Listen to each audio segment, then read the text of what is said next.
Hi, good afternoon, Facebook family and friends. And for those of you who don't know me, my name is Jania. Happy Wednesday. And thank you so much for joining me on this journey of grace moments.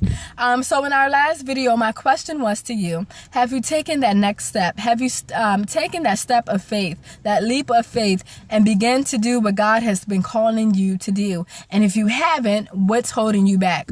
What's stopping you from moving forward in purpose? And in that video, we talked about Noah, and we said it was one thing for Noah to hear the call of God on his life, but it was another thing for Noah to begin to build the ark. So God can speak some things to our life and say, you're a businesswoman, or I've called you to teach, or I called you to preach, or I called you to whatever it is that God is calling you to do. It's one thing for us to hear that call and say, yeah, this is what God is calling me to do. But it's another thing to begin to walk that out in faith. It's another thing to begin to put action behind what we say we believe.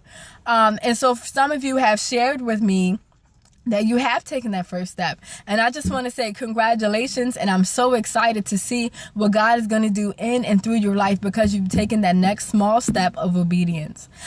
So I want to share with you today 3 quick things, and then I'm going to let you go. So number 1, you have to be intentional. If you want to see your dreams become a reality, you have to be intentional. The ark didn't build itself.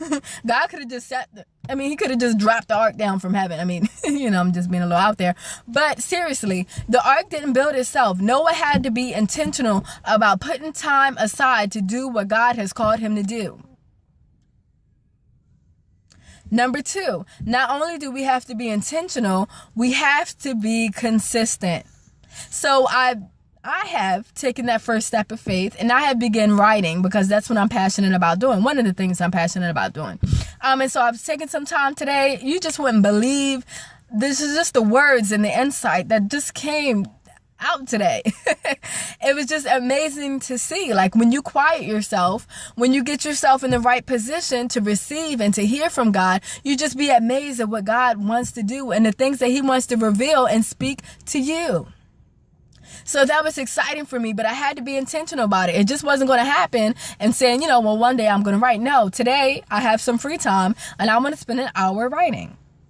And then you have to be consistent, because if you're like me, I'll start like today. I started writing. I did a great job. And then I'll be so happy for like months that I started this one thing. And that's great. And I'm not saying it's not noteworthy.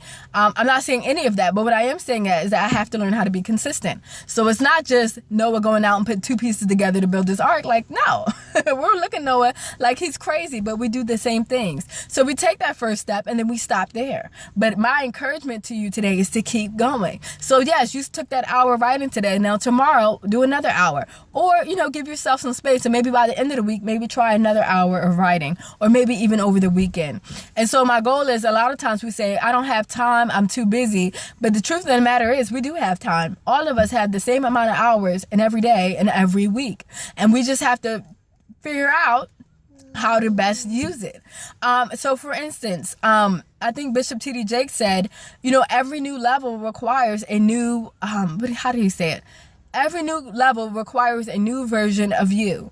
So, I'm in school full time in college, and I had my daughter Anaya. And so as Anaya got older, I used to go to the library, and I could be working on a paper, and Anaya would be sitting next to me with headphones on, playing a game or watching a movie or something.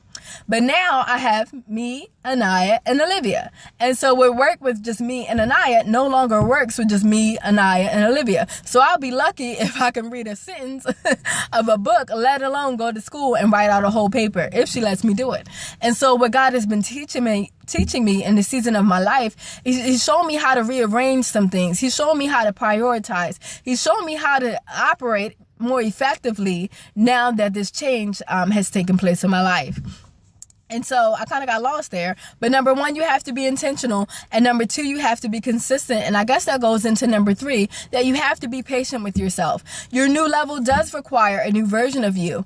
And sometimes we get frustrated, and I do all the time, because I want to figure it out now. I need to know everything that's going to happen in my life today, right now. And if I don't, I'm going to be anxious. I'm going to be frustrated. And then I'm going to get stressed out. Then I'm going to withdraw from everything. And it's just not a good process. Those of you who are in my life, know that it is not a good process for anyone. And so sometimes we get frustrated because we're trying to figure it out ourselves. But you have to remember that if God is calling you to step out in faith, if he is calling you to a new assignment or a new purpose or whatever it is that he's calling you to do, that he is going to equip you to do it. So Philippians 1:6 that it says, being confident of this very thing, that he who began a good work in you will complete it. So many times God begins the work and then Jania tries to complete it. So God says, I'm calling you to do these videos, and Jania's trying to figure out in that day how I'm going to do all these things. Or God says, you know what, Jania, I'm opening up this new door for you. And now Jania's trying to figure out, all right, well, God, I don't have time to do that. I got to do this and I got to do that. And so I'm trying to figure it out in my own understanding, and it's not going to work, and it is going to be frustrating. But we have to remember that God began it and God's going to complete it. So you may not figure it out. Yes, you may take that first step and it might not be all glamorous like you think. Think about Noah. I got to slow down, so hopefully I'm making sense to you guys today. But think about Noah. It took Noah, I'm guessing, I'm using my imagination here, my spiritual imagination, but it took Noah some time to build that ark. Just imagine the seasons passing by and you're out there building that ark. And you know how we are. Like, God, it's too cold to be out there building the ark today. God, it's hot.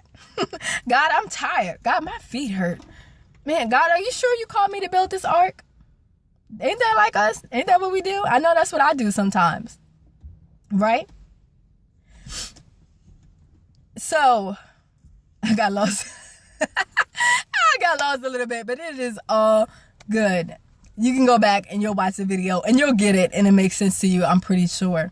And so we have to be consistent and we have to be patient with ourselves. It's not enough just to go out there one day. We have to make up in our minds that we're going to do what God's calling us to do, no matter what it costs, because God called me to do it, and he's going to equip me with the grace. He's going to equip me with the skills. He's going to give me favor. He's going to open the right doors at the right time. He's going to put me in contact and a relationship with the right people. So it really begins with God and it ends with God. And so that's what I was saying. I get frustrated because I'm trying to figure it out. But we have to remember, we have to put our gaze on Jesus Christ. And so when you start complaining, when you start getting frustrated, when you find yourself being overwhelmed, ask yourself, are you trying to do this in your own strength, or are you relying on God's strength? Are you trying to figure this out in your own wisdom, or are you relying on God's wisdom? Because his ways are not our ways, and he knows far more than we could ever even ask, think, or imagine. And so sometimes we try to put God in this box, but we can't put God in the box. And when we do, again, we find ourselves being limited in what we can do. And so I pray that this was encouraging to you today. I know I'm a little bit all over the place, but I pray that this helps you as you move forward in your journey. Even with these videos, sometimes like one person will watch the video and I think, man, God, are you sure you want me to keep doing this? But this is exactly what I'm telling you today. You be intentional, you be consistent, and be patient with yourself. And I'm telling you, watch what God is going to do because of your faithfulness and your obedience. See you soon, guys. Love ya.